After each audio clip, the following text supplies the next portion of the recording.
berharap untuk pagi hari ini kita bisa melakukan pembelajaran dengan hikmat ya. Paham, oke? Jadi kita di pertemuan hari ini kita akan mempelajari tentang akuntansi keuangan kas dan setara kas.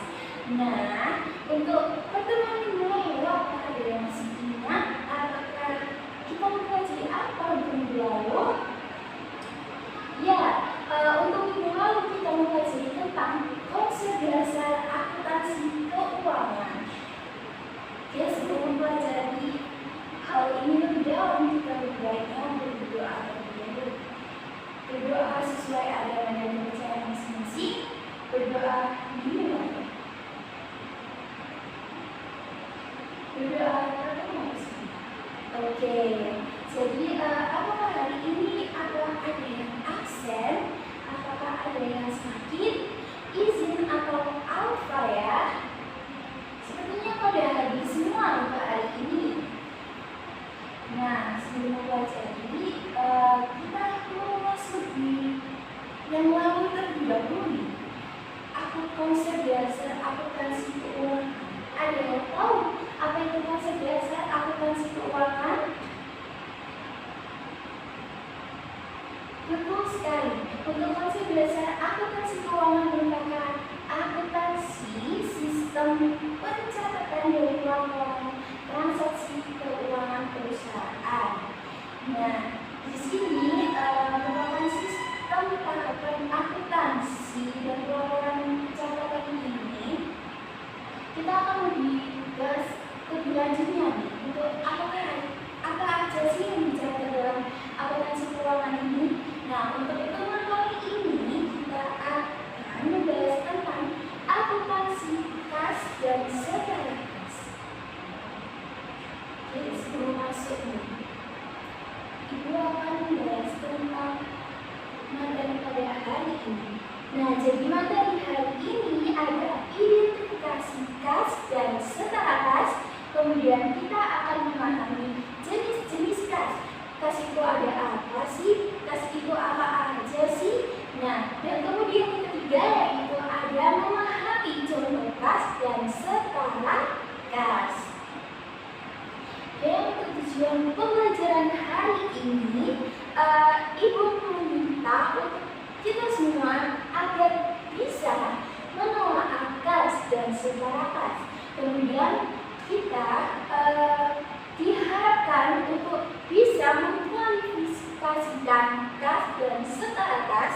Kemudian kita diharapkan juga menganalisis contoh kas dan setara kas. Oke. Nah, untuk kriteria penilaian hari ini, Ibu akan berfokuskan pada partisipasi kelas presentasi.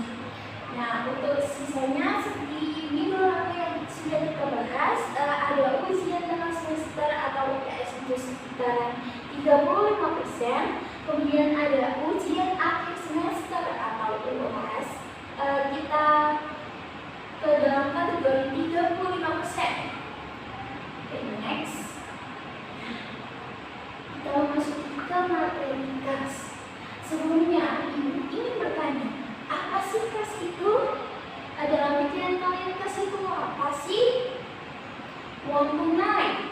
Betul. Apa lagi? Aset lancar. Ya boleh. Kemudian apa lagi? Modal. Boleh banget. Jadi, kas ini merupakan sebuah alat pembayaran yang selalu tersedia dan dapat digunakan oleh perusahaan secara bebas. Oke, kita mulai lebih dalam lagi. Nah, ada pengertian kas. Seperti yang dijelaskan tadi, kas merupakan sebuah alat pembayaran yang selalu tersedia dan dapat digunakan secara bebas untuk membiayai aktivitas umum perusahaan. Nah, kas ini merupakan kategori yang masuk dalam aktiva yang paling liquid. Nah, pernyataan ini diterapkan sesuai oleh Standar Keuangan PSAK nomor 2 revisi 2009. Kemudian untuk menjelaskan kas sendiri itu terdiri dari saldo kas atau cash on hand dan rekening giro atau dengan deposit. Kemudian kita masuk ke jenis kas. Sebelum ibu tanya nih, apa sih bedanya kas kecil dan kas besar? Ada yang tahu?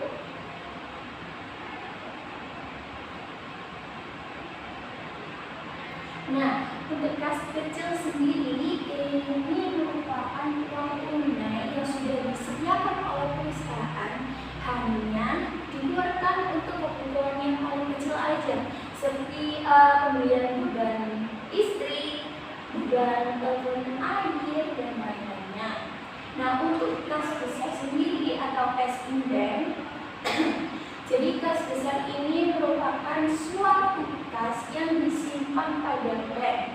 Nah, ini digunakan untuk keperluan yang pengeluarannya itu besar sekali. Jadi seperti penanaman modal, investasi, dan lain-lainnya. Ya, mohon maaf suara ibu kalau hilang-hilang karena ibu sedang sakit tenggorokan. Nah, jadi lebih detailnya, kas kecil sendiri merupakan kas kecil sejumlah uang tunai yang disediakan oleh perusahaan yang membiayai berbagai pengeluaran dengan jumlah relatif kecil. Nah, jumlah relatif kecilnya itu berapa sih Bu? Mungkin kebanyakan sekitaran tergantung perusahaan sebenarnya ini, tapi kebanyakan sekitarannya itu di bawah 1 juta. Contohnya seperti membeli peralatan, pembelian terhadap beban listrik maupun telepon, air, dan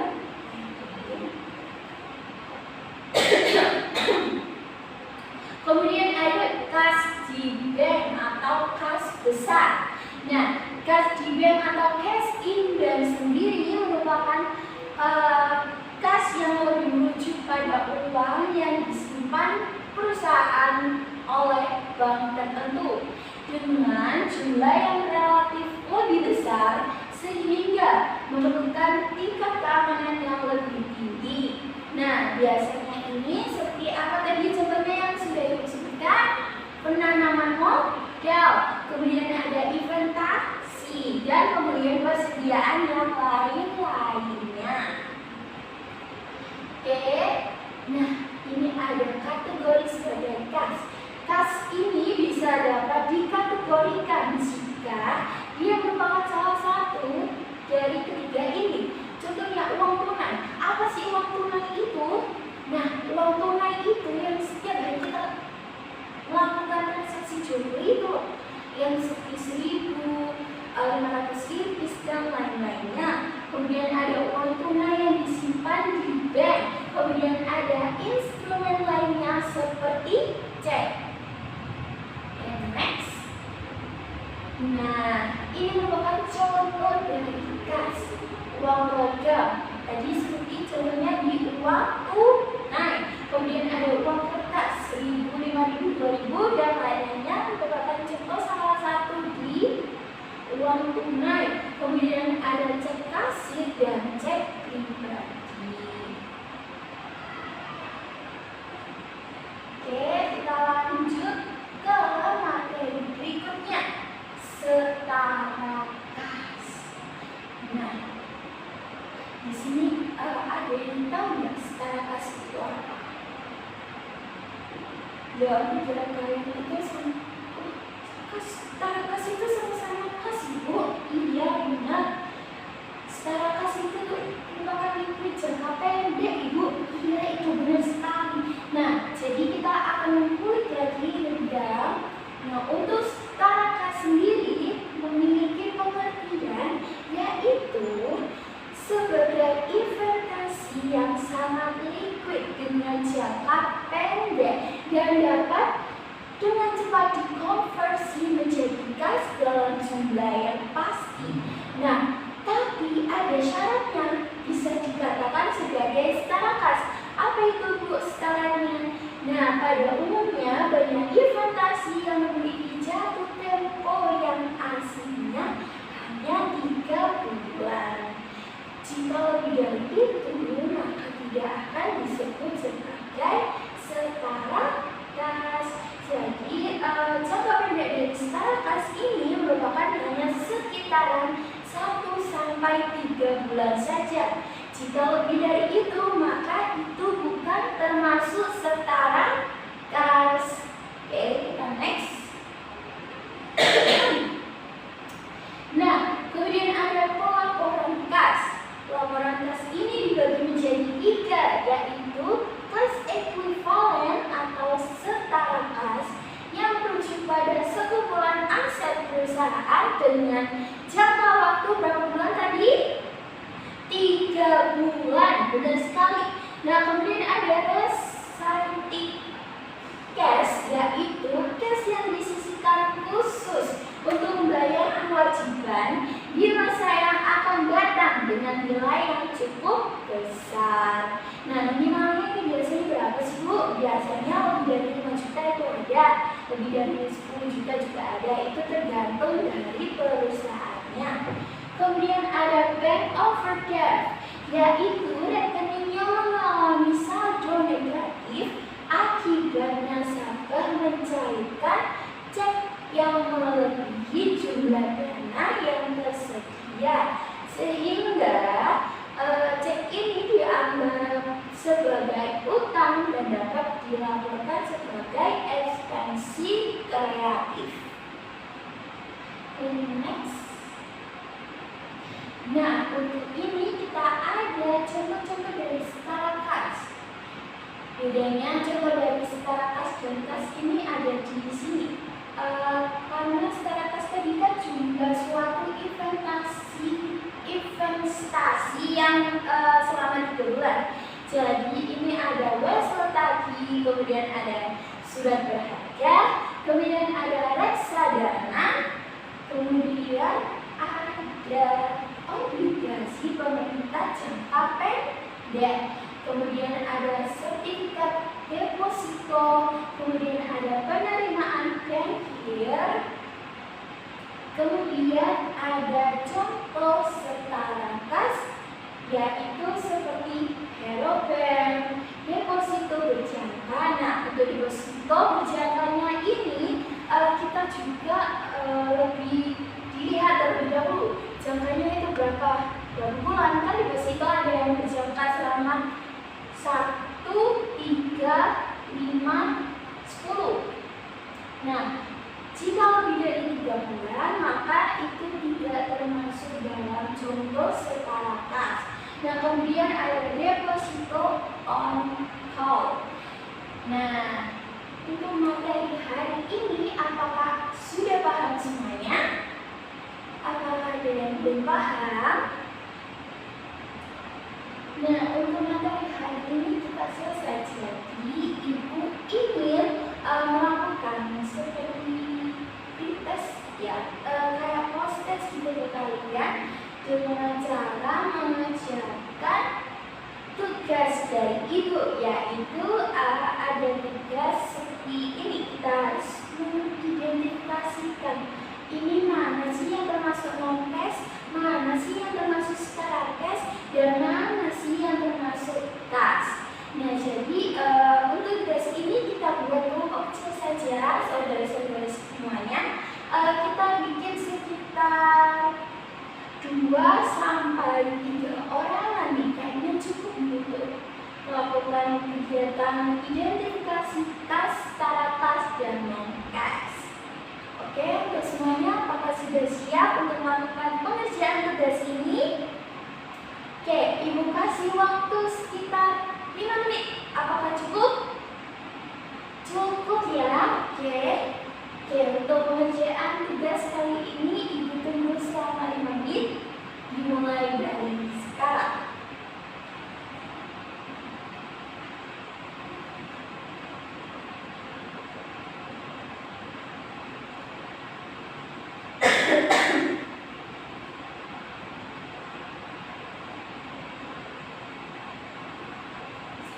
Oke, karena waktu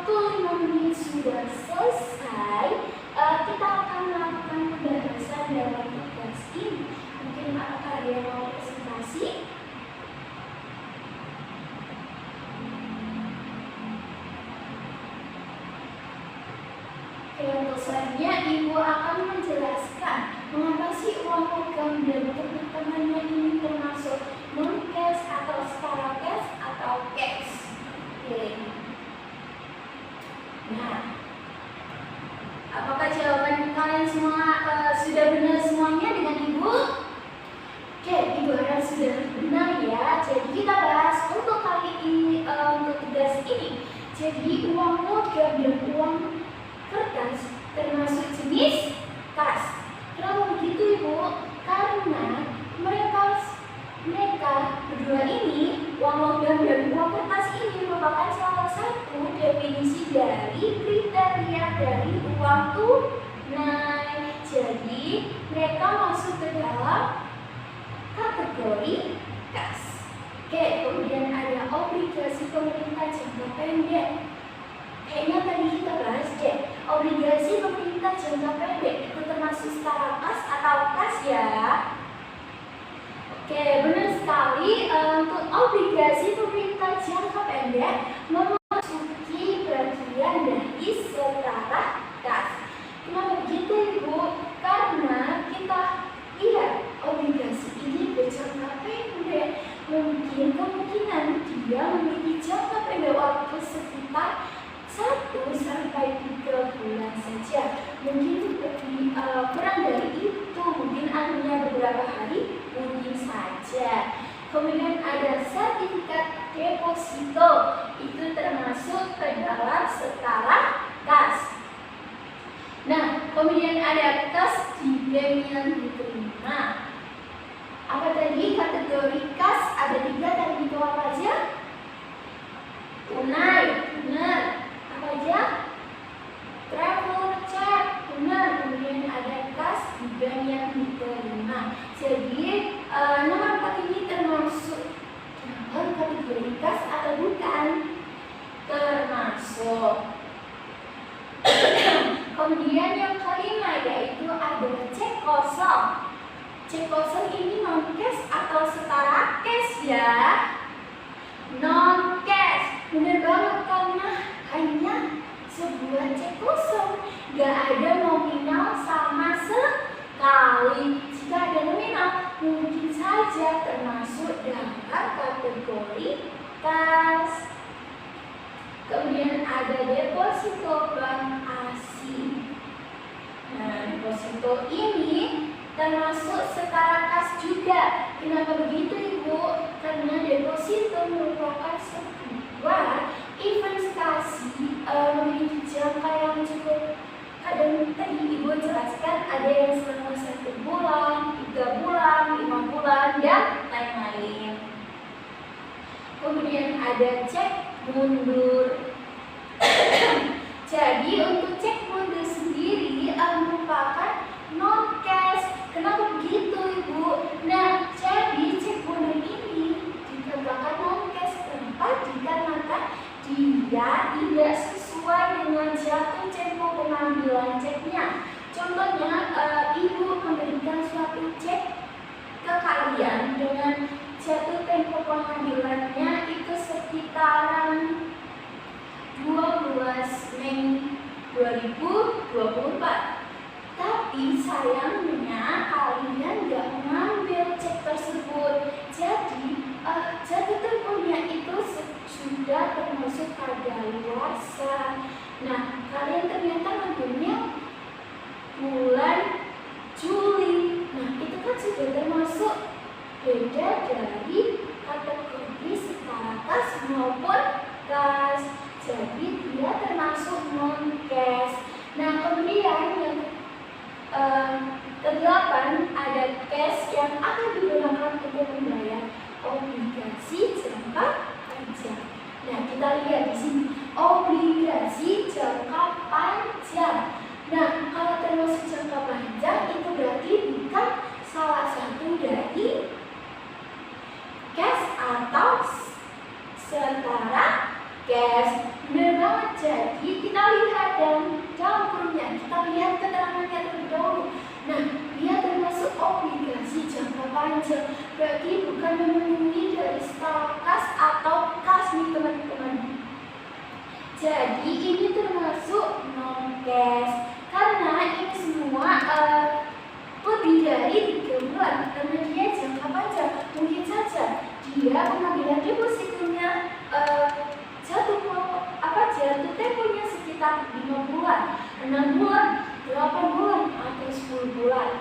kemudian ada deposit in transit, itu juga termasuk non-cash.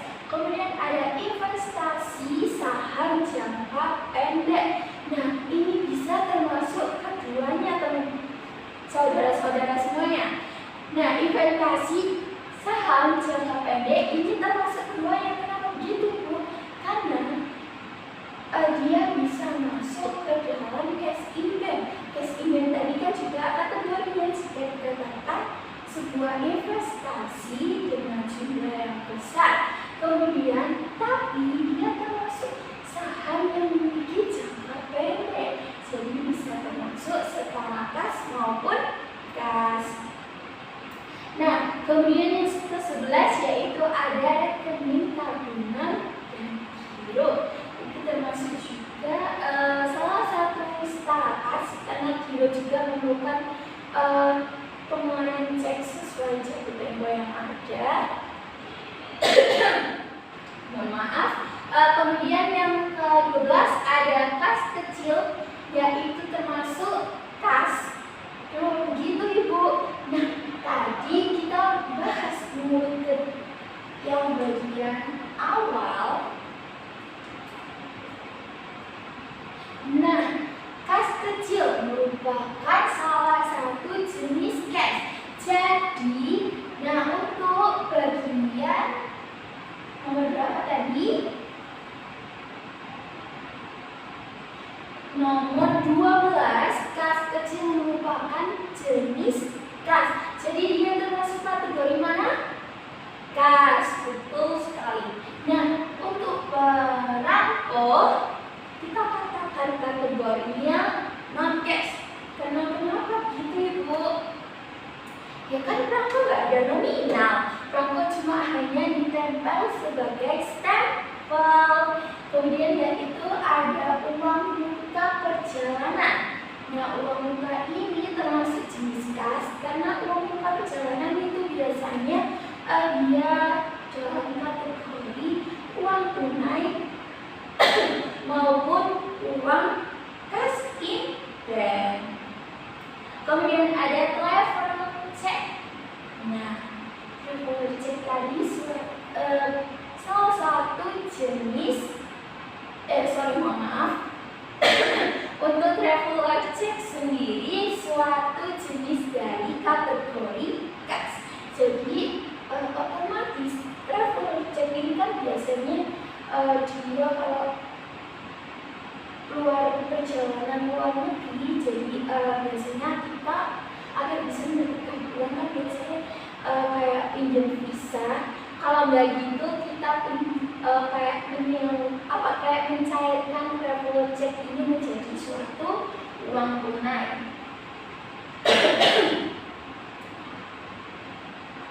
Nah, untuk kali ini apakah murid-murid semuanya sudah paham apa bedanya kas gibran, kas kecil, setara kas, kategori kas maupun non-cash? Apakah sudah paham semuanya?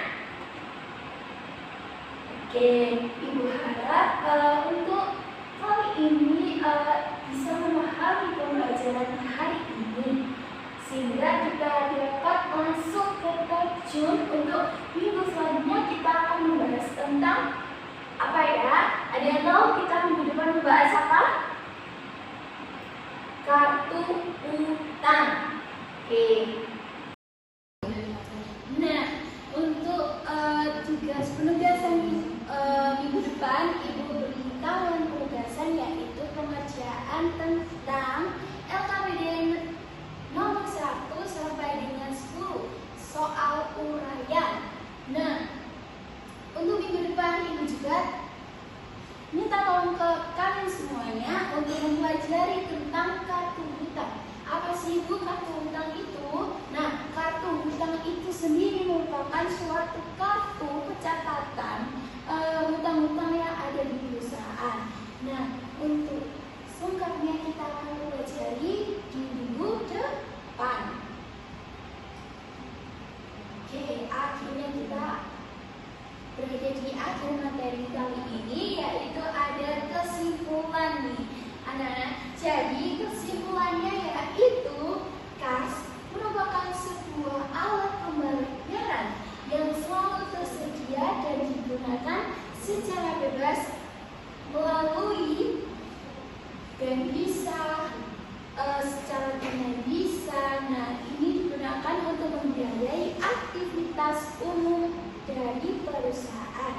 Nah, kas sendiri dibagi menjadi dua, yaitu kas kecil dan kas besar. Nah, sedangkan untuk setara kas dapat diartikan sebagai investasi yang liquid dengan jangka pendek. Jangka pendeknya tadi berapa? Ya, jangka pendeknya kita sendiri terdapat sekitaran hanya 1 sampai 3 bulan saja. Jika lebih dari itu berarti bukan termasuk setara kas. Benar banget. Nah, dan dapat dengan cepat dikonversikan menjadi kas dalam jumlah yang pasti. Nah, untuk kesimpulan dalam materi kali ini hanya begini saja. Untuk tugas-tugasnya, Ibu mohon kalian segera kerjakan agar kita mingguan untuk dibahas, dan Ibu mohon juga untuk kalian bisa mempelajari tentang apa tadi? Kartu hutang. Nah, sekian dari pembelajaran kali ini, kita ucapkan hamdalah. Alhamdulillah. Nah, akhir sekian dari Ibu untuk materi kali ini. Ibu mohon maaf jika ada salah kata. Wassalamualaikum warahmatullahi wabarakatuh.